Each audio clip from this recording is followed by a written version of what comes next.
ശിഷ്യനായിട്ടുള്ള സിദ്ധാന്ത പ്രഭു പറഞ്ഞ കാര്യമാണ്. സിദ്ധാന്ത പ്രഭുവിന്റെ പുസ്തകത്തിൽ നിന്ന് വായിച്ചാണ്, വോളിയം 1. അതില് സുരേശ്വരദാസ് എന്ന് പറഞ്ഞൊരു ഡിവോട്ടി, അദ്ദേഹം ബ്രഹ്മചാരി ആയിരുന്നപ്പം നടന്നൊരു സംഭവം പറയാം. സുരേശ്വരദാസ് പ്രഭുവാണ് പിന്നെ പ്രഭുപാദ ഫൗണ്ടർ ആചാര്യ എന്ന് പറഞ്ഞ കോഴ്സൊക്കെ ഇപ്പൊ നടത്തുന്നത്.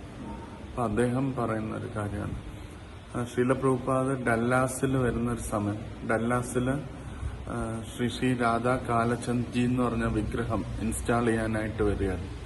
അപ്പം പ്രഭുപാദ എയർപോർട്ടിൽ വന്ന് ഇറങ്ങിയതിന് ശേഷം ശിഷ്യന്മാര് തന്നെ ആ എയർപോർട്ടിലൊരു ലോഞ്ച് ഉണ്ട്, ആ ലോഞ്ചിൽ തന്നെ ഒരു ചെറിയൊരു പ്രസ് മീറ്റിംഗ് പോലെയും ചെറിയൊരു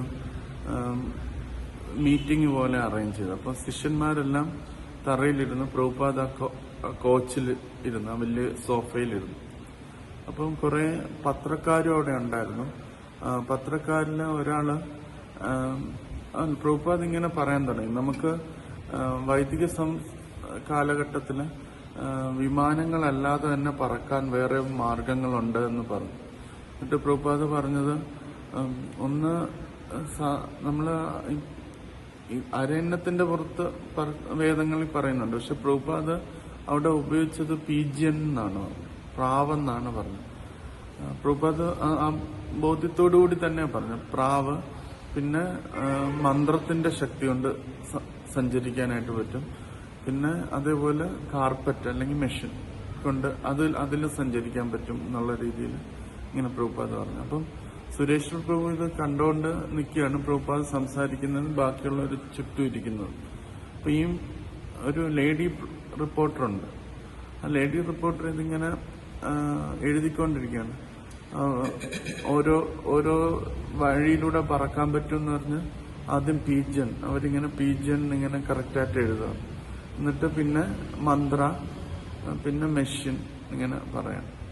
അപ്പം പ്രഭുപാദ് പാനാം എയർവേസിലാണ് ഡല്ലസിലേക്ക് വന്നത്. അപ്പം അമേരിക്കൻ എയർലൈൻസ് ആണ്. അപ്പം ഈ പ്രഭാഷണം ഇങ്ങനെ ഇത് പറഞ്ഞതിന് ശേഷം ഒരു എടുത്ത വായിൽ ചോദിച്ചു, ആ ലേഡി റിപ്പോർട്ടർ പ്രഭുപാദിനോട് ചോദിച്ചു, സ്വാമിജി അങ്ങക്ക് ഇങ്ങനെ പല വഴിയിലൂടെ പറക്കാൻ അറിയാമെങ്കിൽ എന്തിനാണ് അമേരിക്കൻ എയർലൈൻസിൽ വന്നതെന്ന് ചോദിച്ചു.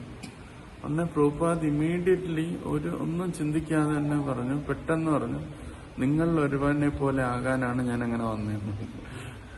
അപ്പൊ അതാ എഴുതി വെച്ച മാജി തിരിച്ച് സുരേഷ് പ്രഭു അടുത്തിരിപ്പുണ്ടായിരുന്നു, അദ്ദേഹത്തിനോട് ചോദിച്ചിട്ട് അദ്ദേഹത്തിനോട് ഇങ്ങനെ നോക്കിയിട്ട് പറഞ്ഞു, ഐ ലൈക്ക് ദാറ്റ് മാൻ, എനിക്ക് ആ മനുഷ്യനെ ഇഷ്ടപ്പെട്ടു എന്നാണ്.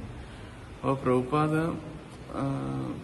ഇതേപോലത്തുള്ള കാര്യങ്ങൾ ആൾക്കാർക്ക് അതിശയമായിരിക്കും, ഇങ്ങനെയൊക്കെ പ്രാവിന്റെ പുറത്തൊക്കെ പറക്കാന്നുള്ളത്. പക്ഷെ പ്രഭുപാദ് അത് പൂർണ്ണമായിട്ട് സാക്ഷാത്കരിച്ചിട്ടാണ് പറയുന്നത്.